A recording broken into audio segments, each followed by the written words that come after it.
ये अगला सवाल है कि एक भवन के शीर्ष से एक स्तंभ के शीर्ष का उन्नयन कोण 60 अंश है और भवन के शीर्ष से स्तंभ के पाद का अवनमन कोण जो 45 अंश है। मतलब अगर भवन से एक स्तंभ के शीर्ष को देखा जाता है तो कोण 60 अंश है और भवन के शीर्ष से अगर स्तंभ के पाद को देखा जाता है, मतलब जमीन को जहां गड़ा वहां देखा जाता है, तो कोण कितना है 45 अंश। अब यदि स्तंभ की ऊंचाई 40 हो तो भवन की ऊंचाई ज्ञात कीजिए। इसका मतलब यह है कि भवन जो है छोटा है और स्तंभ जो है वो कैसा है, बड़ा है। इस प्रकार से है और इसकी स्तंभ की ऊंचाई 40 दी गई है हमें। अब यहाँ पर जब व्यक्ति भवन पर खड़ा होता है, स्तंभ की ऊंचाई नहीं, स्तंभ की ऊंचाई 40 दी गई ना हमें, इसकी स्तंभ की ऊंचाई 40 है, ये हमें दी गई है। और जब यहां से वो देखता है तो उसका कोण कितना बनता है 60 अंश। और जब यहीं से वो नीचे देखता है इसमें तो अवनमन कोण बनता है। अवनमन कोण कितना बन रहा है 45 अंश। मतलब 45 अंश अगर ये कोण है तो एकांतर कोण की वजह से ये भी 45 अंश कोण होगा, क्योंकि रेखाएं समांतर होती हैं। तो 45 कोण ये हुआ। अब उसने ये पूछा है कि स्तंभ की ऊंचाई क्या होगी, है ना, स्तंभ की भवन की ऊंचाई पूछी है, भवन की ऊंचाई क्या होगी। तो हम भवन की ऊंचाई क्या मान लेते हैं h, ठीक है। और इसको भी मान लेते हैं क्योंकि ये दूरी और ये दूरी समान है, इसको भी h मान लेते हैं, ठीक है। तो ये वाली कितनी दूरी हो जाएगी, ये वाली पूरी 40 है और ये h है, ये कितनी हुई है 40 माइनस h,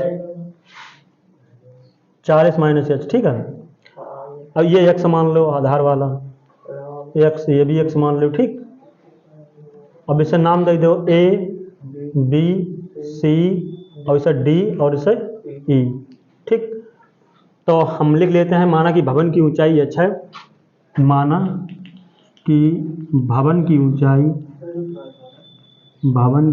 ऊंचाई बराबर h मीटर, ठीक है। और ये भी नोट कर लेते हैं AC बराबर 40 माइनस h, AC बराबर 40 माइनस h, D बराबर E B के बराबर रहेगा, ठीक है। D बराबर B कितने है x है, तो इसको लिख लेते हैं x। ये हमारे पास BC कितना है, BC और BD बराबर है, तो BC बराबर BD बराबर h। पहले हम बात करेंगे त्रिभुज ABC में, लंब और आधार दिया गया, तो लंब और आधार में क्या लगता है tan थीटा, तो tan 60 बराबर AC बटे BC हो जाएगा। त्रिभुज ABC में tan 60 बराबर AC बटे BC। तो tan 60 की वैल्यू होती है √3 बराबर AC की वैल्यू हमारे पास दी गई है 40 माइनस h और BC की वैल्यू x। तिरछा गुणा कर दो इसको, या ऐसे बने रहना दो, इसे समीकरण नंबर 1 दे दो यहाँ पर। अब दूसरा लिख लो, त्रिभुज BED में इसमें क्या होगा, इसमें tan 45 लेंगे, लंब और आधार इसमें भी है, तो tan 45 बराबर h बटे x हो जाएगा, tan 45 बराबर BD बटे ED। तो tan 45 मान है BD वैल्यू h और बटे ED वैल्यू x। तो इसका तिरछा गुणा कर दो, इसका इसमें तो x बराबर क्या आएगा h, x की वैल्यू x जो है यहाँ पर रख दो समीकरण 1 में, क्योंकि h का मान निकालना है तुम्हें। तो x बराबर समीकरण 1 में रखने पर x का मान है, लिख दो x का मान समीकरण 1 में रखने पर, रखते हैं यहाँ पर, देखिए यहाँ पर रखते हैं यहाँ पर। तो ये लिखिए √3 बराबर 40 माइनस h बटे x की वैल्यू क्या निकाली h, तो रख दो यहाँ h, तिरछा गुणा कर लो h अंडर √3 बराबर 40 माइनस h।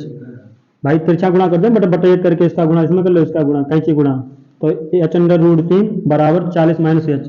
अब h की वैल्यू निकालनी है तो h वाले सबरे एक तरफ करो, h वाले, तो h अंडर √3, ये माइनस का h रहेगा प्लस का h बराबर 40, h कॉमन ले लो, क्या बचे अंडर √3 प्लस 1 बराबर 40। अब क्या करें, h का मान निकालने के लिए जो गुणा वाले चीज नीचे भेज दो भाग में, तो h बराबर 40 बटे अंडर √3 प्लस 1। इसका हर का परिमेयकरण कर लो, अंडर √3 प्लस 1 है हमारे पास, इसका हर का परिमेयकरण क्या होगा अंडर √3 माइनस 1 ऊपर और अंडर √3 माइनस 1 नीचे गुणा हो जाएगा। तो ये होगा h बराबर 40 बटे अंडर √3 प्लस 1 गुणे अंडर √3 माइनस 1। इसका हर का परिमेयकरण करेंगे ना, अंडर √3 माइनस 1, अंडर √3 प्लस 1 है ये, तो अंडर √3 माइनस 1 ऊपर, अंडर √3 माइनस 1 नीचे। अब इसका गुणा इसमें नहीं करेंगे, कोष्टक के बाहर रखेंगे इधर 40 और कोष्टक में √3 - 1 और इनका गुणा करेंगे जब तो a + b a - b a² - b² का फार्मूला बन जाएगा, मतलब √3 का स्क्वायर -1 का स्क्वायर, a + b और a - b, तो a² - b² मतलब √3 का स्क्वायर और -1 का स्क्वायर, क्या होगा √3 का वर्ग 3 और -1 3 में से बन गया 2, 2 का भाग दे दो बस, तो 20 दूनी 40, तो बस h बराबर क्या है हमारा 20 √3 - 1, ये हमारा आंसर है, नोट कर लीजिए।